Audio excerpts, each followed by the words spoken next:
Bien, bonjour tout le monde. Je vais vous souhaiter la bienvenue sur notre site virtuel du Centre chrétien évangélique de Beresford. Nous sommes le 5 avril et je suis le pasteur Luc Poirier. Et ça me fait plaisir que vous soyez là aujourd'hui, des gens de différents endroits. Aujourd'hui, je vais vous partager un quatrième message concernant la stratégie de Dieu dans les temps difficiles que nous pouvons rencontrer. Et ce message, c'est dans le but de nous encourager puis de nous aider dans les moments difficiles qu'on vit présentement. Et je crois que nous sommes tous d'accord que nous vivons des temps extrêmement tumultueux sur toute la planète entière. Et le titre du message, aujourd'hui, s'intitule « La stratégie de Dieu pour voir des merveilles dans les temps difficiles ». Et par merveilles, je veux dire des choses extraordinaires, des prodiges, des choses admirables, des choses au-delà de nos possibilités humaines, des choses étonnantes, surnaturelles et difficiles à comprendre.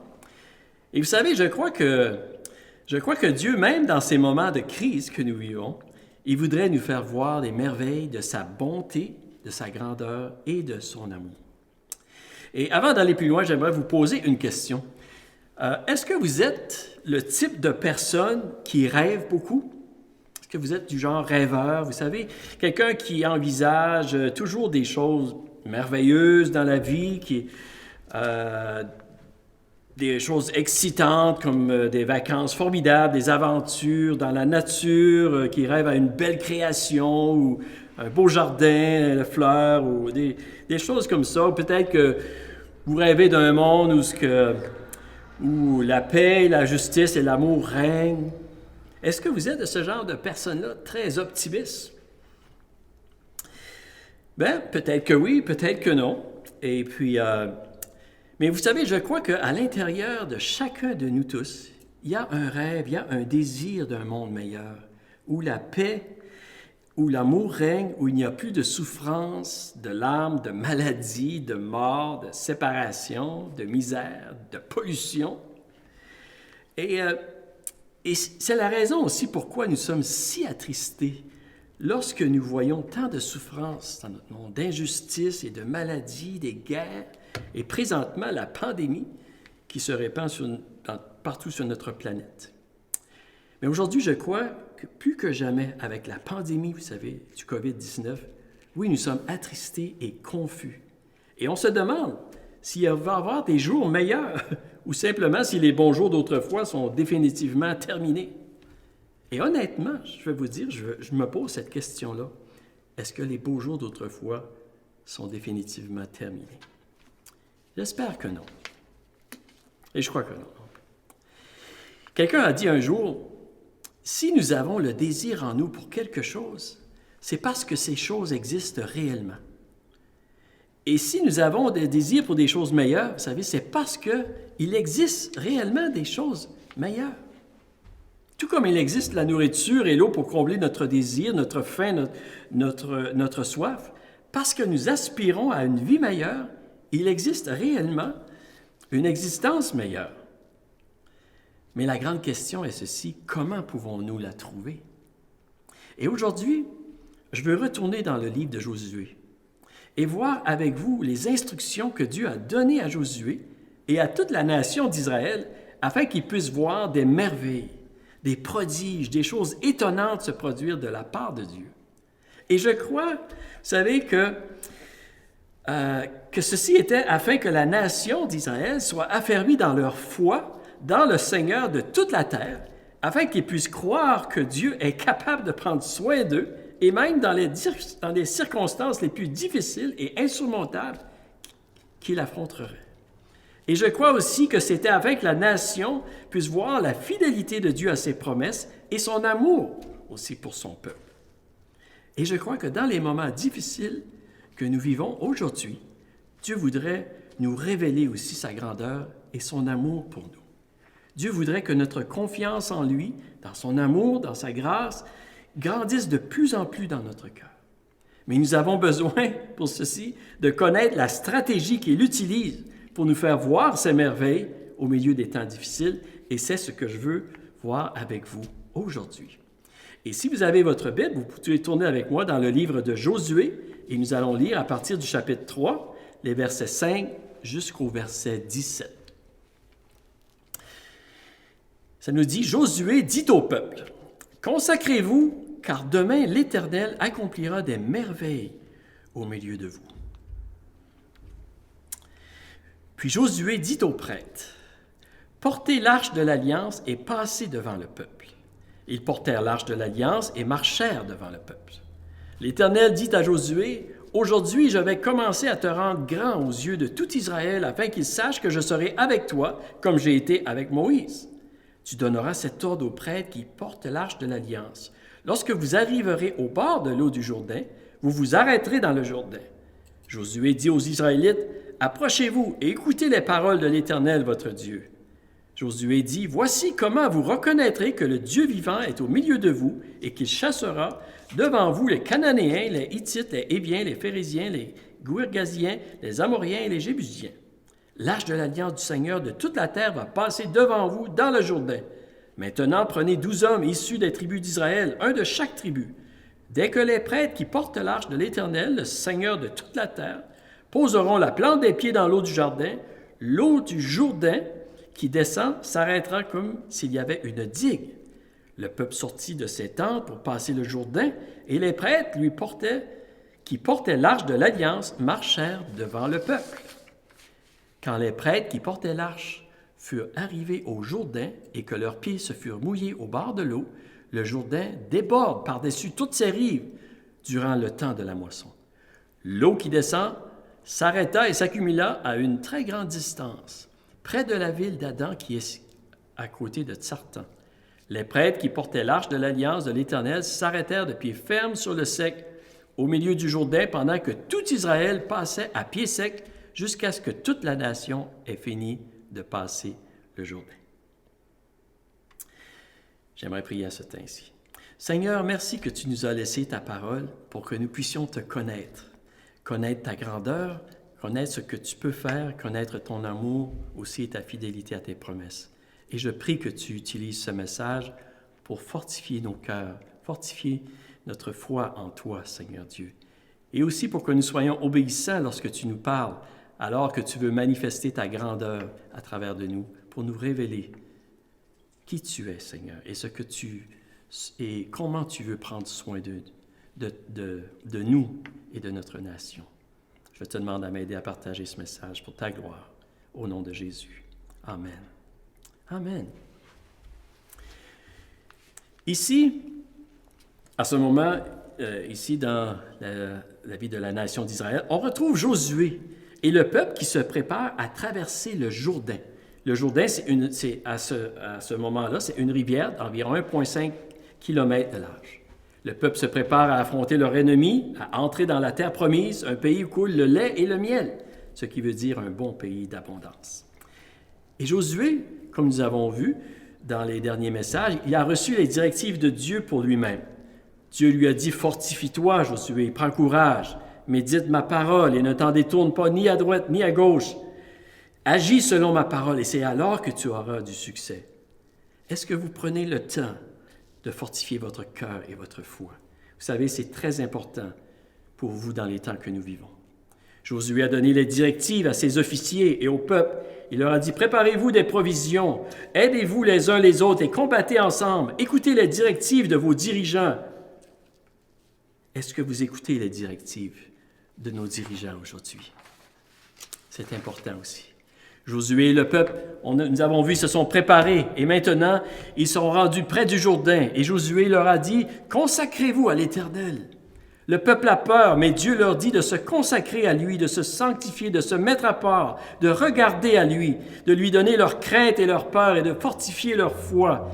Et ceci, ça va calmer leur peur et ils vont avoir le courage suffisant pour faire la volonté de Dieu et de voir les merveilles que Dieu les prépare devant eux.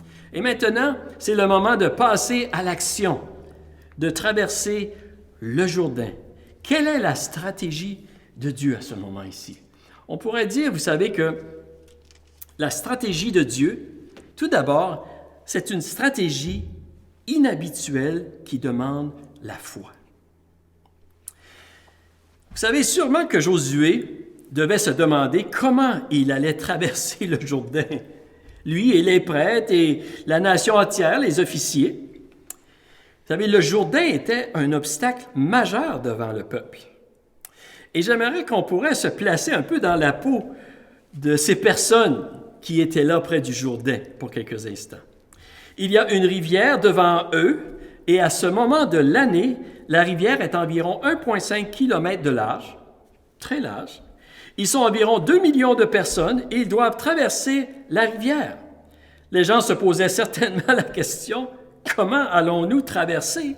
Est-ce que nous allons la traverser en radeau, en bateau, à la nage? Est-ce qu'il faudra attendre la sécheresse? Ou peut-être qu'il y avait quelques personnes aussi parmi le peuple qui pensaient peut-être que Dieu va ouvrir les eaux comme il a fait 40 ans passés avec la mer Rouge.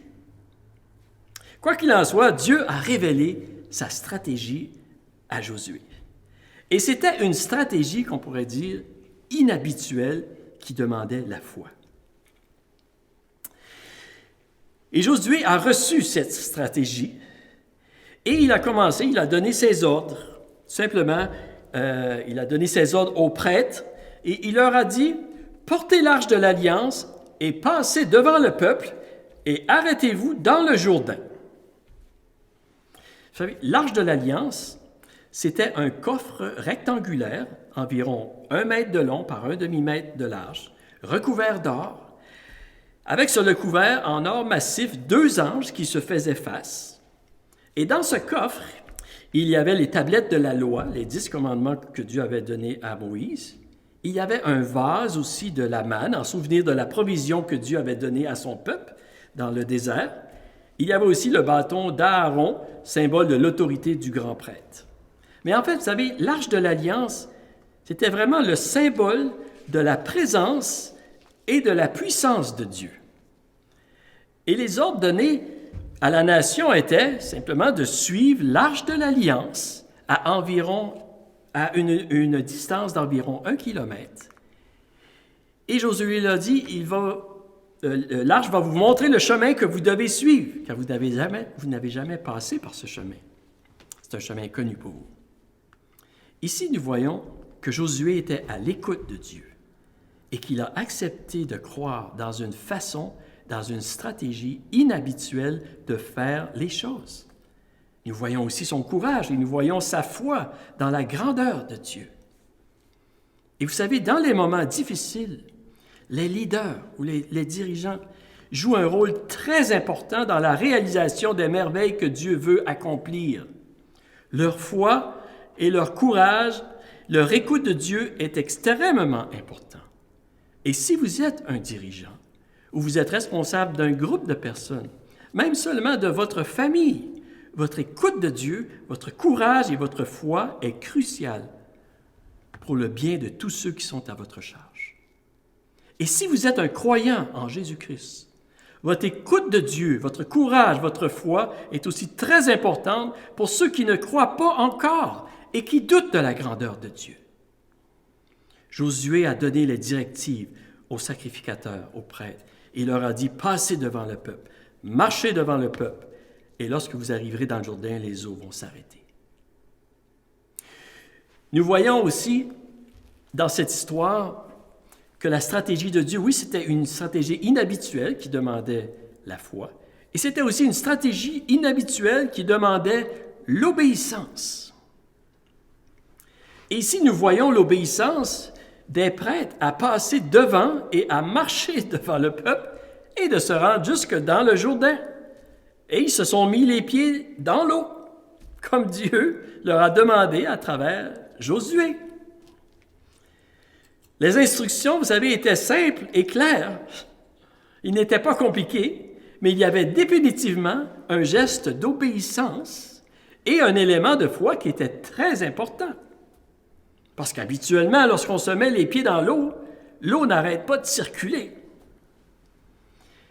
Les instructions que Dieu nous donne pour voir des merveilles de sa part, vous savez, ils ne sont pas compliqués. Ils sont souvent très simples et clairs, mais il y a toujours un élément de foi et un élément d'obéissance très important. Josué leur dit que les eaux seront coupées. Et je suis certain qu'il y a plusieurs prêtres, sacrificateurs qui se sont demandé est-ce que c'est vraiment? Est-ce que tu crois vraiment que les eaux vont arrêter? Mais ils ont obéi. Peut-être que quelques-uns se sont dit, qui peut arrêter les eaux de couler, sinon le Seigneur de toute la terre? Voyez-vous, la foi et l'obéissance des prêtres étaient très importantes pour que la nation entière puisse voir les merveilles que Dieu voulait réaliser. Si vous êtes un croyant en Jésus-Christ, votre foi et votre obéissance à ce que Dieu vous demande de faire par la foi est très importante pour que votre famille, votre entourage et même toute notre nation puissent voir les merveilles de Dieu. Quelqu'un a dit, si nous ne voulons pas se mouiller les pieds, nous ne verrons pas les merveilles de Dieu. C'est-à-dire, ce sont les pieds obéissants qui ont permis que le peuple voie les miracles de Dieu se produire. Et ça fait partie de la stratégie de Dieu, oui, l'obéissance. En fait, la vérité que nous devons saisir vraiment aujourd'hui, si nous voulons voir les merveilles, si nous voulons voir des besoins comblés au-delà des capacités humaines, si nous voulons voir des choses étonnantes de la part de Dieu, des choses qui nous révèlent sa grandeur, sa toute-puissance, nous devons être prêts de recevoir des instructions qui nous interpellent à marcher par la foi au-delà de notre logique rationnelle. Nous devons être prêts de recevoir une stratégie inhabituelle. C'est ce que nous voyons ici, dans ce texte. Vous savez, il y a des moments où Dieu nous donne des instructions très logiques et très rationnelles, comme préparer nos provisions, écouter à nos dirigeants, s'unir ensemble dans notre combat, s'arrêter, se consacrer au Seigneur. Oui, certainement. Mais il y a aussi des moments où les instructions de Dieu dépassent notre logique. Et pour traverser le Jourdain, Josué a saisi la stratégie de Dieu, la pensée et le plan de Dieu, et cette stratégie était plus grande que son raisonnement humain. Envoie les sacrificateurs avec l'arche, avec un coffre dans le Jourdain, marcher en avant et l'eau va s'arrêter comme une digue. Josué a cru, les prêtres ont obéi, l'eau a arrêté de couler et la nation a traversé le Jourdain à sec. Et ils ont vu les merveilles de Dieu, des prodiges, des choses étonnantes qui a ouvert leurs yeux à la grandeur de Dieu. La stratégie de Dieu, vous savez, c'est une stratégie aussi inhabituelle pour révéler la grandeur et l'amour de Dieu. Pourquoi est-ce que Dieu a choisi cette façon de faire les choses inhabituelle, cette stratégie inhabituelle? Pourquoi est-ce que Dieu parfois choisit des manières inhabituelles pour rencontrer des besoins, vous savez?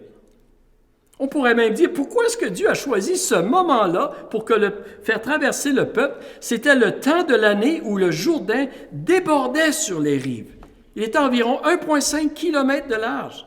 Et en d'autres temps, durant l'année, parfois, le Jourdain était simplement 40 ou 50 mètres de large. Il semble que ce n'était pas le bon moment, mais c'était le bon moment pour Dieu, parce que Dieu voulait révéler sa grandeur, sa présence au peuple. Pourquoi est-ce que Dieu n'a pas pris des bateaux ou des radeaux pour faire traverser le peuple? Dieu aurait pu utiliser des moyens habituels pour le faire traverser le Jourdain. Et vous savez, Dieu souvent utilise des moyens habituels pour rencontrer les besoins. Et il ne faut pas négliger ou tenter Dieu en ne recherchant pas les moyens habituels qu'il met à notre portée, certainement. Mais dans cette circonstance, les moyens habituels n'auraient pas révélé autant la grandeur, la puissance de Dieu, la réalité de sa présence. Les moyens habituels n'auraient pas affermi la foi de la nation comme le moyen que Dieu a choisi. Les moyens naturels n'auraient pas créé chez les nations qui surveillaient le peuple d'Israël la même terreur ou le même respect du Dieu d'Israël qu'ils ont développé. Dieu a utilisé un moyen surnaturel durant cet obstacle insurmontable pour révéler sa grandeur, sa puissance souveraine sur la terre, même sur les forces de la nature, pour affermir la foi de son peuple et pour que les autres nations reconnaissent qu'il y a un seul Dieu qui règne sur toute la terre. Et c'est devant les circonstances qui nous semblent impossibles humainement que Dieu peut nous révéler davantage sa puissance sa grandeur, son amour aussi, et sa compassion pour notre monde. Et vous savez, je crois que Dieu veut utiliser cette crise que nous vivons aujourd'hui pour affermir notre foi en lui et pour aider notre monde à réaliser qu'il est là. Aujourd'hui, nous ne suivons plus un coffre d'or qui symbolise la présence de Dieu. Non. Mais aujourd'hui, nous sommes encore appelés à suivre la présence de Dieu par le Saint-Esprit que Jésus a promis de nous donner. Lorsque nous acceptons de croire que Jésus est mort pour nous sur une croix afin que nous soyons pardonnés de nos péchés et que nous l'invitons d'être le maître de notre vie, Jésus vient habiter en nous par le Saint-Esprit. C'est ce que la Bible nous dit. Et le Saint-Esprit désire nous instruire et nous conduire dans la volonté de Dieu. Et lorsque nous l'écoutons et nous lui obéissons et que nous sommes prêts de nous mouiller les pieds dans l'eau parfois, c'est alors que nous voyons les merveilles se produire dans notre vie. Jésus a dit ceci dans Jean 14, le verset 15 au verset 17. Il a dit, « Si vous m'aimez, gardez mes commandements, et moi je prierai le Père, et il vous donnera un autre consolateur, afin qu'il demeure éternellement avec vous, l'Esprit de vérité que le monde ne peut recevoir, parce qu'il ne le voit point et ne le connaît point, mais vous, vous le connaissez, car il demeure avec vous, et il sera en vous. » Et dans Jean, le chapitre 16 et le verset 13, Jésus a dit, « Quand le consolateur sera venu, l'Esprit de vérité, il vous conduira dans toute la vérité. Car il ne parlera pas de lui-même, mais il dira tout ce qu'il aura entendu, et il vous annoncera les choses à venir. » Et vous savez, semblable à la manière que Josué, les prêtres et la nation devaient suivre l'arche, nous devons aussi écouter, obéir et suivre la direction de Dieu par son esprit si nous voulons voir des merveilles et des prodiges se réaliser.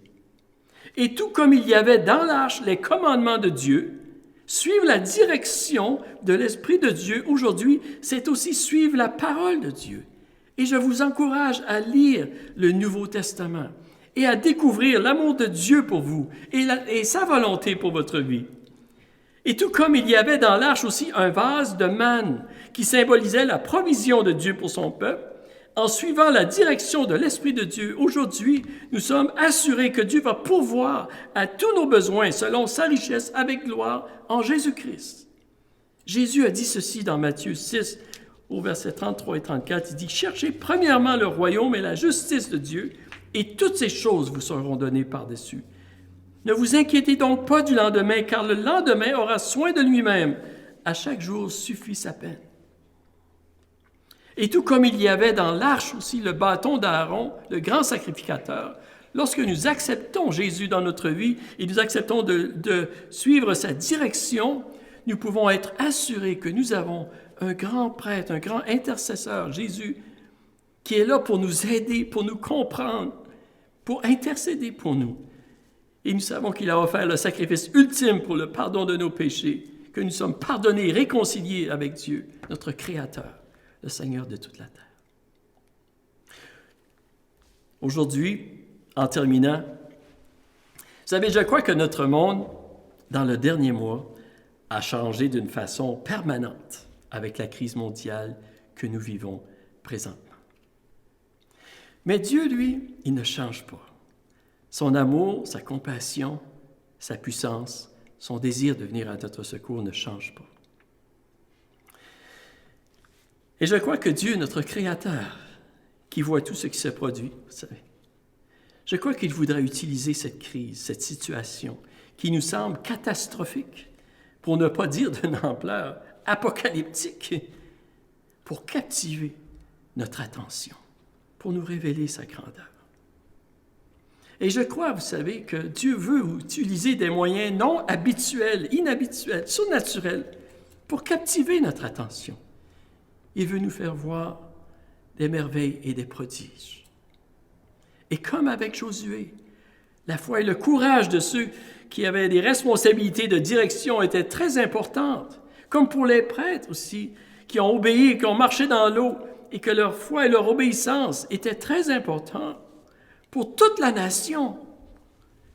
De même, nous aussi, c'est très important, pour nous qui croyons, que nous puissions être sensibles, que nous puissions écouter à ce que Dieu nous dit, que nous puissions ouvrir notre cœur, que nous puissions être prêts de marcher par la foi et de croire que Dieu, oui, notre Créateur, il n'est pas limité comme nous sommes limités et qu'il veut révéler sa grandeur à notre monde aujourd'hui.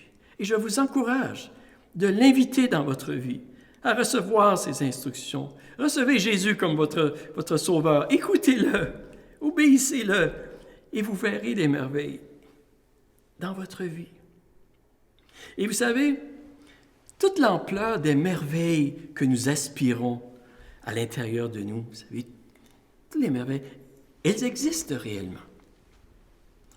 Dieu nous les réserve un jour dans son royaume éternel. Nous allons les voir. Et Jésus-Christ est venu pour nous sauver afin que nous voyions, que nous puissions vivre dans ce royaume éternel glorieux. Mais ici-bas, jusqu'à ce que nous soyons avec lui ou jusqu'au moment où il va revenir régner sur notre planète, il veut nous faire voir des merveilles comme il l'a fait pour son peuple, pour nous aider à croire en lui. Est-ce que vous vivez une situation insurmontable dans votre vie? Pourquoi ne pas en parler au Seigneur? Pourquoi ne pas prier au nom de Jésus, votre Père et votre Créateur? Ma prière, c'est que vous l'invitez dans votre vie et que vous soyez obéissants à ce que Dieu vous dit pour que vous puissiez voir ces merveilles. Et pas seulement vous, mais les gens autour de vous aussi puissent voir les merveilles de Dieu pour qu'ils puissent croire en lui. Et j'aimerais à ce temps-ci vous interpréter un chant, très simplement. Et je prie que ce chant puisse vous aider. Et ensuite, je vais terminer avec un mot de prière.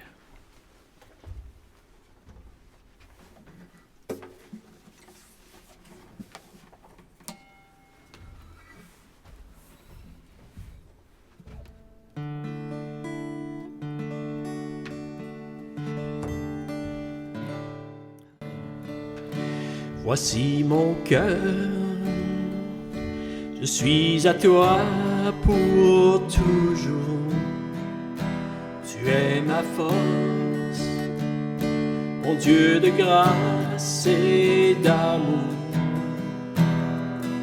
La création est entre tes mains, tu es là pour moi, tu me soutiens.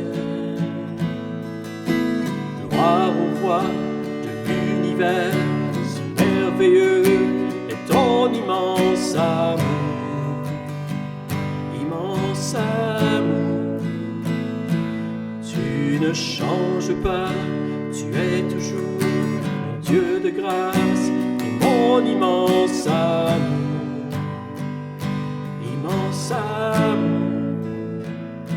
Tu es mon roc, en toi je suis protégé. Tu es mon chant, mon cœur désire t'adorer.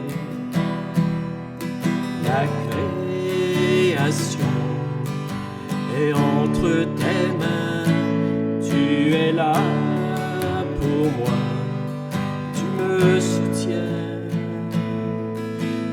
Gloire au roi de l'univers, si merveilleux est ton immense amour, immense amour. Tu ne changes pas, tu es toujours un Dieu de grâce et mon immense amour, immense amour, immense amour, immense amour, immense amour.